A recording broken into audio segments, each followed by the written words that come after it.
absolutely clinical performance by Lahore Qalandars. This is just what they needed after that loss against Karachi Kings. Shai Hope giving them a lot of hope. And then Shaheen Shah Afridi, as always, leading that attack, spearheading it. And all smiles all round. And then David Wisa, like I said, if he's not scoring runs, then he's taking wickets. He's been an integral part of Lahore Qalandars for quite a few years now. So this is where it stands. This match, Lahore Qalandars made 198 for 6. Shai Hope was the top scorer, and rather expensive Quetta Gladiators in the bowling department. Quetta Gladiators were falling short, 135 for 8. Jason Roy gave them a little bit of hope, but he wasn't able to carry them through. In the end, Lahore winning by a huge margin of 63 runs. Welcome to the pitch side, and wonderful performance by Lahore Qalandars, especially after their loss against Karachi Kings.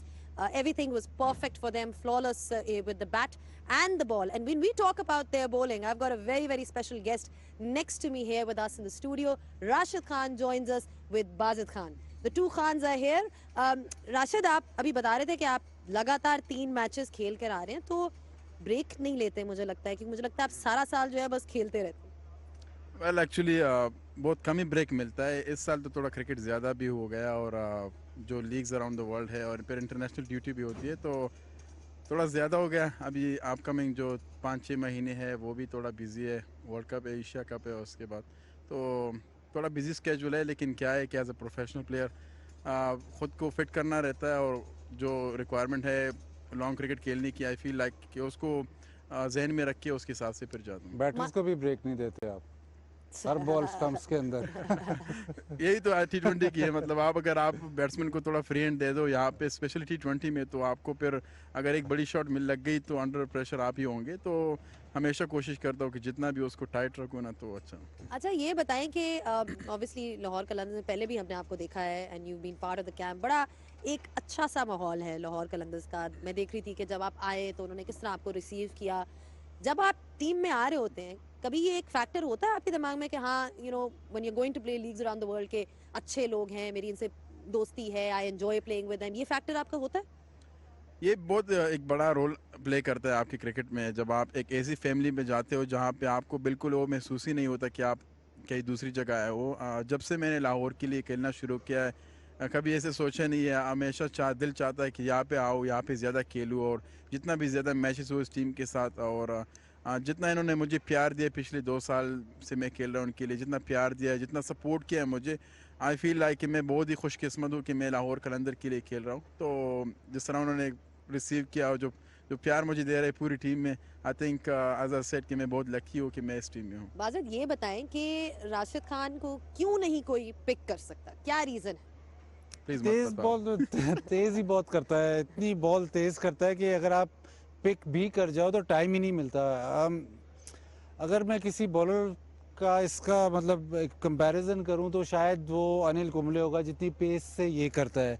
और क्योंकि accurate इतना है, शुरू में शायद इतना accurate नहीं था जितना अब एक्यूरेट है। एक्यूरेट इतना है कि अगर आप पिक भी कर जाओ, वो हल्का सा बॉल भी स्पिन होए तो बड़ा प्रॉब्लम है। और स्पेशली इन पिचेस पे जहाँ पे थोड़ा सा ग्रिप हो रहा है, वहाँ पे तो ऑलमोस्ट इम्पॉसिबल। आज भी अगर आप देखें तो ऐसे लगा था कि शायद थोड़ा सा उनको मोमेंटम मिले, शायद वो 3 छक्के लगे, लेकिन जैसे ही राशिद खान आए वो सारा कुछ पीछे चला गया, क्योंकि इन पे रन ही नहीं हुए और मैच बिल्कुल यकतरफा हो गया। Well, he is a wicket taker. मुझे ये बताएं कि आपके पास सारी वेरिएशंस हैं एज अ बॉलर। स्लाइडर भी कर लेते हैं, गूगली भी कर लेते हैं, लेंथ भी चेंज कर लेते हैं, पेस भी जो है वेरी कर लेते हैं।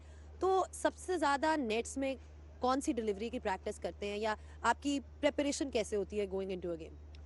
जी, मैं बिल्कुल हमेशा जब नेट में बॉलिंग करता हूँ तो एक चीज़ ज़्यादा फोकस मैं करता हूँ लेंथ पे और अपनी लाइन पे, कि मैं कहाँ पे फिनिशिंग करता हूँ, कहाँ पे मैं बॉलिंग कर रहा हूँ। और मैं हमेशा जब भी मैं मैच में बॉलिंग डालता हूँ तो उसको बाद में मैं स्टडी करता हूँ। मैं देखता हूँ कि मेरी पिचिंग कहाँ पे थी, मेरी रन्स हुए तो मैंने कहाँ पे गलत किया है, कहाँ पे मुझे 2 पड़े, कहाँ उसको ईजी लगा कि मुझे खेलने में।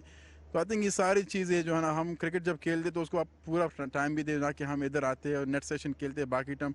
अगर उस टाइम अगर आप खुद को स्टडी करो थोड़ा 10-15 मिनट के लिए कि मैंने पिचिंग कहाँ पे की है, तो उसी चीज़ पे मैं नेट में बॉलिंग करता हूँ, और थोड़ा टारगेट बॉलिंग में ज़्यादा करता हूँ और डिफरेंट ग्रिप के साथ करता हूँ, क्योंकि एवरी कंडीशन इज़ डिफरेंट। और वहाँ पे अगर आप थोड़ा ग्रिप चेंज करते तो वो ज़्यादा मैटर करता है। तो आज भी मैंने 3-4 ग्रिप के साथ लेग स्पिन किया तो वो डिफरेंट रिएक्शन दे रहे थे, कभी स्किट हो रहा था, कभी थोड़ा टर्न भी मिल जाता था।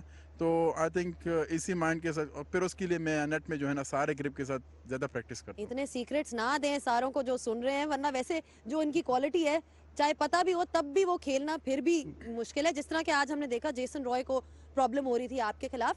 जब आप एक बैट्समैन को रीड करते हैं, आपको समझ आ जाती है कि ये मुझे पिक नहीं कर रहा, मुझे like you how do you think through your over? पहले तो मैं सोचता हूँ कि बैट्समैन उसका माइंडसेट क्या है, वो कहाँ पे मुझे मारना चाहता है, उसके लिए इजी ऑप्शन कौन सा है, तो मैं वो ऑप्शन जो है ना उस पर ब्लॉक कर देता हूँ कि उसको जैसा रेसन रॉय है, मुझे पता था कि वो इसके लिए इजी ऑप्शन है कि वो रिवर्स वही उसका सेफेस्ट शॉट है, तो मैं कोशिश कर रहा था कि उसके लिए वहाँ से अगर जितना भी मैं खुद को बचाऊँ, बाकी जगहों पे इंशाल्लाह मुझे नहीं मार सकेगा, लेकिन उसके लिए इस तरह बैट्समैन के लिए आई थिंक लेंथ बहुत इंपॉर्टेंट चीज़ है। और मैंने सिर्फ उसी को माइंड में रखा था कि अगर मैं अच्छी लेंथ पे ज़्यादा बॉलिंग करूँगा तो उसको मैं मुश्किल में डालूंगा। पहले आप कहीं फास्ट बॉलर तो नहीं था, लेकिन लगता है ऐसे है कि एग्रेशन वही फास्ट बॉलर्स वाली है आपकी। टेनिस बॉल जब खेलते थे तो फास्ट बॉलिंग ही करता था, और या लेकिन क्या है, बॉलर हो, फास्ट हो, स्पिनर हो, आई फील लाइक कि वो एग्रेशन आपके साथ होनी चाहिए और वही आपको एनर्जी देता है और वही उसी से आप परफॉर्म भी करते। तो मेरे हिसाब से मैं हमेशा कोशिश करता जितना भी एग्रेसिव रहूँ, जितना भी गेम में अंदर रहूँ ना, और ज़्यादा जो नेगेटिव चीज़ें हैं कि मैं वो मार पड़ेगी, रन आएंगे, वो चीज़ें माइंड में ना लाऊं, ऑटोमेटिकली आई थिंक परफॉर्मेंस हो जाती है। एक सवाल जो मुझे हमेशा रहता है, मतलब अग्रेशन है, मुझे ऐसे लगता है कि जब आप समझते हैं कि आपसे बॉलिंग नहीं अच्छी हो रही है, तब आप ज़्यादा अग्रेसिव होते हैं, आप कोशिश करते हैं कि बैट्समैन से मैच डालें, उनको छेड़ें। मुझे ऐसे लगता है, पता नहीं आप बेहतर बता सकें। वो जिस तरह मैंने पहले कहा, अगर मुझे मार पड़ती है तो मैं सिर्फ इस चीज़ को देखता हूँ कि बैट्समैन में अच्छा खेला या मैंने बुरा किया। तो जब मैं बुरा करता हूँ तो खुद भी ज़्यादा वो गुस्सा हो जाता हूँ कि यार नहीं करना चाहिए आते। I don't think like I should be bowling at that position for him, but वो एक ऐसी चीज़ है क्या, जितना भी आप उसको कंट्रोल करो इनसाइड, वो नहीं हो सकती है। अगर आप कहो कि मैं कोशिश करूँगा कि वहाँ पे काम रहो जब मार पड़ती है, तो डेफिनेटली अगर किसी को मार पड़ती है तो कोई भी नहीं हंसता। तो आई थिंक लाइक वो एग्रेशन आ जाते हैं ऑटोमेटिकली। स्टॉक डिलीवरी आपकी और साथ गूगली, आई मीन बहुत मुश्किल है पिक करना, और हम दिखाएंगे भी कि क्या उनके जो डिफरेंसेस हैं दोनों डिलीवरीज के।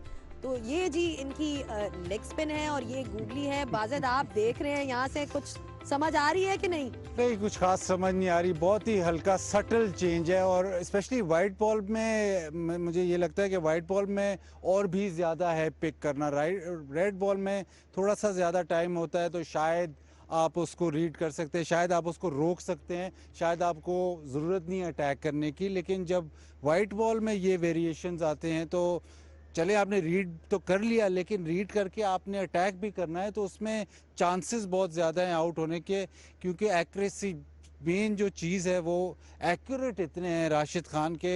अगर आपने पिक भी कर लिया उस बॉल को, आपने अगर हिट लगानी है तो आपने रिस्क लेना है। ठीक है, अब आपसे भी मैं यही सवाल पूछूंगी। स्टॉक डिलीवरी, गूगली, बता दें क्या सीक्रेट है? हम दिखा भी रहे हैं क्या? ऑब्वियसली काफी प्लेयर्स जो हैं सुन भी रहे होंगे, देख भी रहे होंगे।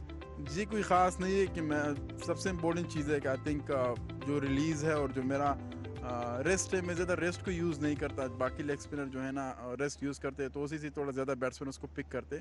तो मेरा रिलीज़ जो है दोनों का सेम है। और जिस तरह वाजिद भाई ने कहा कि सबसे इम्पोर्टेंट चीज़ होती है कि आप कहाँ पे बॉलिंग करते हो, लेंथ और आपका लाइन बहुत और एक्यूरेसी बहुत इंपॉर्टेंट है। जब तक आप उस चीज़ को कंटिन्यू रखेंगे और ज़्यादा डालेंगे, ऑटोमेटिकली जो भी है, अगर कोई बंदा आपको पिक भी करता है तो still he has to play that ball well.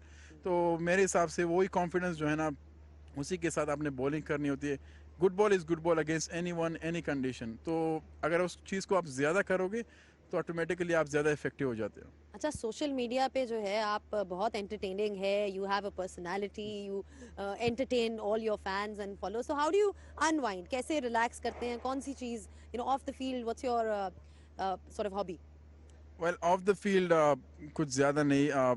मुझे तो एक शॉपिंग बहुत पसंद है, जाता हूँ शॉपिंग के लिए। मैं जब भी ऑफ डे होता है तो मैं रूम पे होटल पे नहीं रहता, कोशिश करता हूँ कि जाऊँ कुछ खरीदूँ ना खरीदूँ, लेकिन मॉल में घूमते फिरते ग्लासेस का बहुत शौक है। हाँ ग्लासेस और शूज़ का जो है ना, अगर मैं देख लूँ तो उस पे मैं खुद को नहीं रोक सकता। और ज़्यादातर फैमिली अपनी नीसिस के साथ मैं ज़्यादा वीडियो कॉल पे होता हूँ और उनके साथ टाइम ज़्यादा पास होता है। अच्छा, हम पाकिस्तान में हैं तो खाना हमारे लिए बहुत अहम है, बाजिद के लिए भी, मेरे लिए भी। तो ये बता दें आपकी फेवरेट डिश कौन सी है, पाकिस्तानी डिश? डिश मुझे फ़िश बहुत पसंद है, वो लाहौर में मिलती है। लास्ट टाइम भी हम आए थे तो हमने चुपके से लाया था क्योंकि बबल थी उस टाइम, तो उसी के लिए अभी जाएंगे तो मैंने यही बात शाहीन और हारिस को बोली कि जाएंगे तो रात को वही फिश ही खाएंगे। बहुत नमकीन टिक्के और दुम्बा कढ़ाई कहाँ गई? वो तो वैसे भी हम पठान है तो वो हर टाइम खाते हैं, तो फिश ऐसी है कि वो सिर्फ वहाँ लाहौर में ही मिलती है। तो टिक्के और जो शिनवारी रोश होता है वो बहुत फेमस है पेशावर में, तो वो आई थिंक वो डेफिनेटली खाएंगे। जब इस्लामाबाद जाएंगे तो डिस्टेंस भी वहाँ पे कम है तो लोग लाएंगे। चले, मेरा ख्याल है मैं आपको जाने देती हूँ, अब आप जाके थोड़ी सी फिश खाएं क्योंकि आपको फिश बहुत पसंद है। But thank you so much for your time. It's always a pleasure to have you in the studio and speak to you. And yeah, I mean, we wish him all the best. Like I said, कि कोई भी अगर दुनिया की 11 बनेगी तो सबसे पहले Rashid Khan walks into that. Huge congratulations to Lahore Qalandars, and we'll be taking a short break now.